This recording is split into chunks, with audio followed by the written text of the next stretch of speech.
이 두 개발 프로젝트를 보십시오. 왼쪽 10에이커의 집 60채, 총 매출 2,400만 달러. 오른쪽 똑같은 10에이커의 집 311채, 총 매출 8,700만 달러.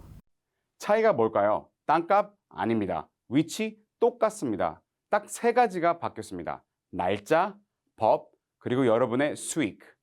2025년도 9월 1일부터 텍사스에서 진짜 게임 룰이 완전히 바뀌었습니다. 지금부터 10분 안에 여러분이 어떻게 이 변화로 수백만 달러를 벌 수 있을지 정확히 알려드리겠습니다.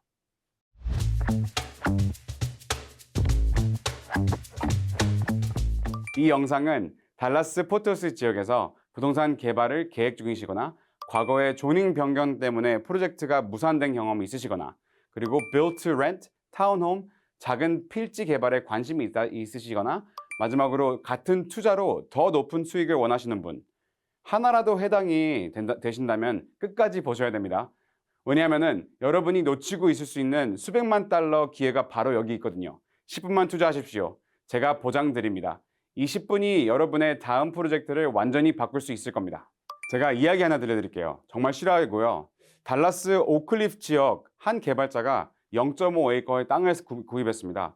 계획은 정말 간단했어요. 타운홈 8채만 짓는 거였죠. 좋은 위치, 좋은 디자인, 그리고 시장 조사 완료했고 자금도 준비가 다 됐습니다. 그런데 여기서 문제가 생겼습니다.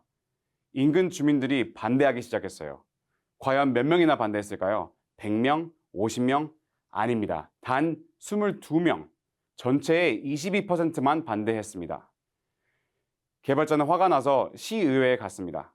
투표 결과 찬성이 65%, 반대가 35%. 과반수를 훨씬 넘었죠. 하지만 승인되지 않았습니다. 왜냐하면 법이 75% 찬성을 요구했거든요. 결과는 프로젝트 취소, 손실 25만 달러, due diligence, 시간, 기회비용, 자기가 투자한 어떤 모든 열정 12개월이 날아갔습니다. 그런데 여러분, 만약 이 프로젝트가 2025년 9월 이후로 됐다면 똑같은 땅, 똑같은 계획, 똑같은 22%의 반대.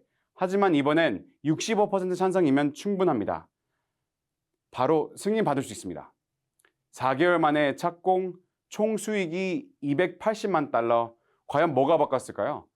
두 가지 법안이 바뀌었습니다. HB 24 그리고 SB 15입니다. 지금부터 하나씩 뜯어보겠습니다. 먼저 HB 24, House Bill 24. 이 법안은 zoning protest 규칙을 바꾼 법입니다.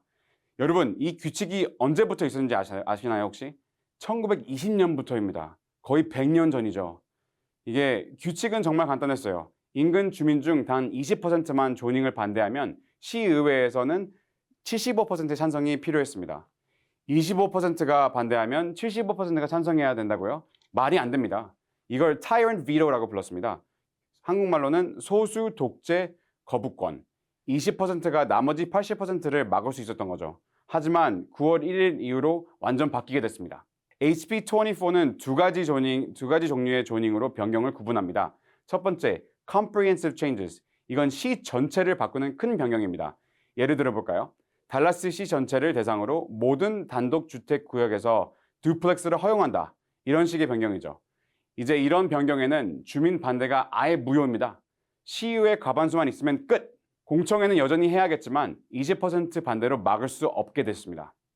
두 번째로 non-comprehensive changes, 개별 필지 변경이죠. 여기는 조금 복잡한데 세 가지 시나리오를 제가 말씀드리겠습니다. 첫 번째 시나리오, 개발하려는 필지 자체의 소유주 20%가 반대한다? 여전히 75% 찬성이 필요합니다. 시나리오 2, 200피트 안에 인근 주민 20%가 반대한다? 이것도 역시 75% 찬성이 필요합니다. 하지만 여기서 굉장히 중요한 게 나옵니다. 시나리오 3랑 같이 말씀드릴게요. 주거를 주거로 바꾸는 건가요? 이 질문했을 때 두 번째 시나리오가 굉장히 좋아지는데 예를 들어 단독주택을 듀플렉스나 타운홈으로 바꾼다. 그럼 이제 50% 과반수만 있으면 됩니다.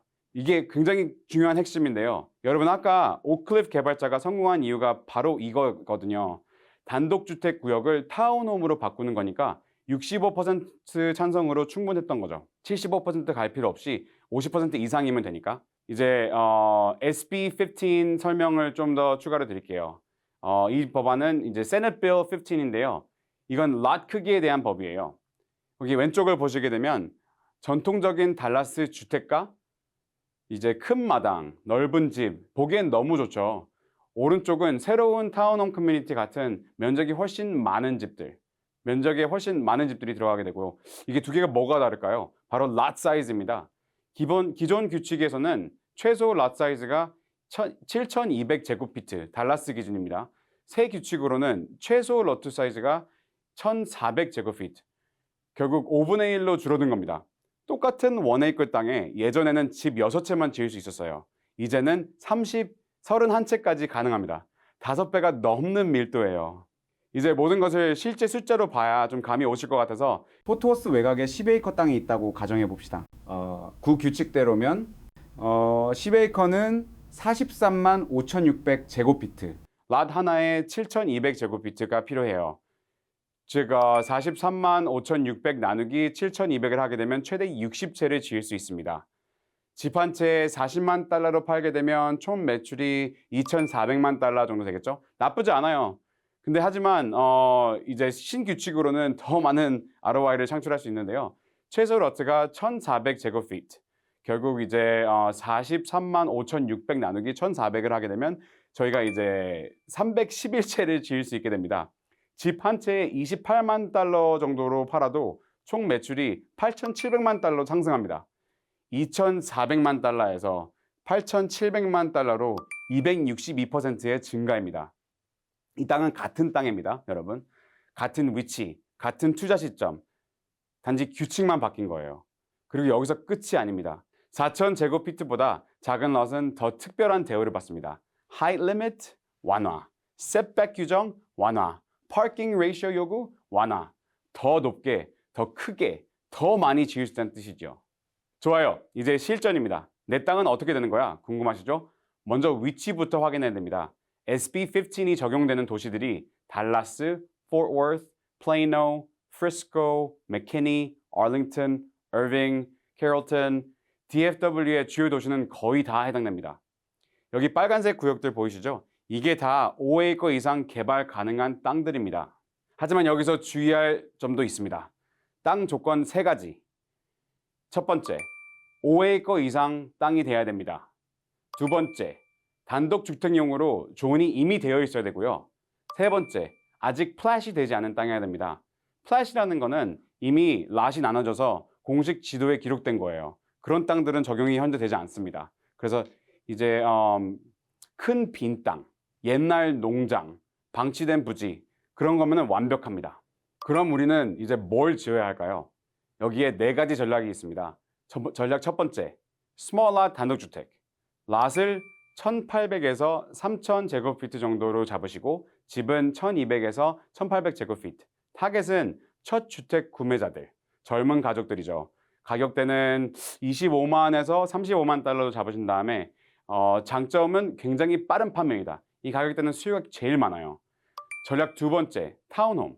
롯을 2,000에서 3,500 사이로 짓고 집 크기는 조금 더 크게 1,500에서 2,200. 여기서 타겟은 move up buyers라고 그러죠. 집을 업그레이드하는 사람들. 이제 아이가 생겼고 이제 좀 더 큰 집을 요구하시는 분들이 오시게 될 것 같습니다. 가격대는 조금 더 높은 30만에서 45만 사이로 하게 되면 마진이 조금 더 좋아집니다. 거의 25%, 30%까지 가능하게 돼요. 전략 세 번째, build to rent. 롯을 2,500에서 3,500 정도로 짓고 여기서 이제 집을 짓고 팔진 않습니다. 모든 집을 다 렌트를 돌리게 되는 거죠.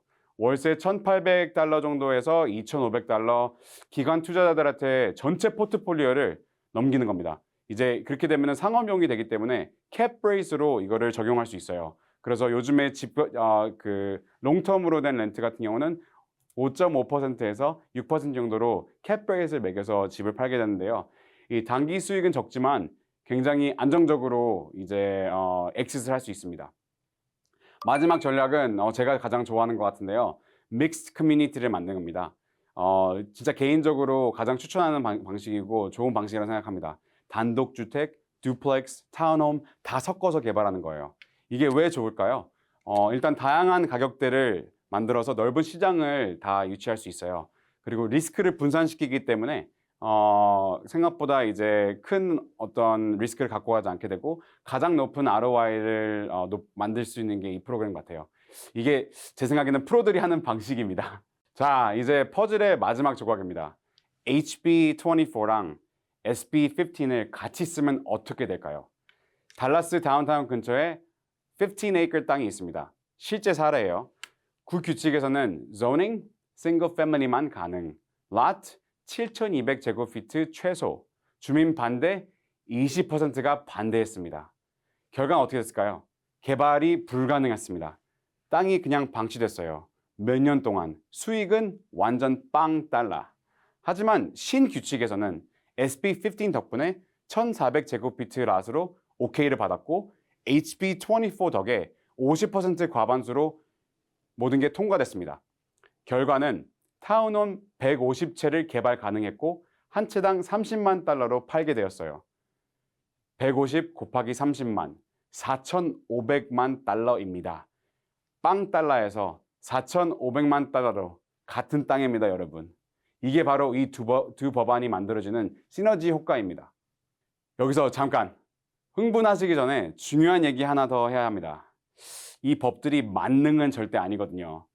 적용이 안 되는 경우들 제가 말씀드리겠습니다. 일단 5acre보다 작은 땅은 적용이 되지 않습니다. 아까쯤에 말씀드린 것처럼 이미 플랫이 된 subdivision도 적용이 되지 않습니다. 30일 미만 단기 임대용 개발 안 됩니다. 에어비앤비나 이런 걸 하실 수 없습니다.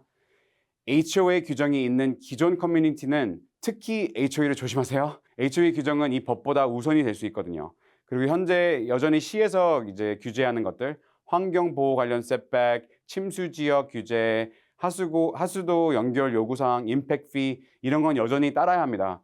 그래서 이 법안이 너무 좋은 기회인 건 알지만 이걸 확인하시고 땅을 구입하셔야 될 것 같습니다. 네, 너무 좋고요. 이제 정리 들어가겠습니다. 지금 당장 확인할 세 가지. 내 땅이 지금 현재 5acre 이상인가? DFW 적용 도시 안에 들어가 있나? 마지막으로 플랫이 된 땅인가? 이 세 가지가 다 yes면 축하드립니다, 여러분. 지금 금강 위에 앉아 있을 수도 계십니다. 구독하시고 알람 설정 해놓으시면 놓치지 않을 거고요. 여러분, 텍사스 부동산 시장은 지금 역사상 가장 큰 변화를 맞이하고 있어요. 이 변화를 이해하는 사람이 진짜 승자가 될 거라고 생각하고요. 다음 영상에서 또 만나서 뵙고 좋은 정보 계속 보내드리도록 하겠습니다. 감사합니다.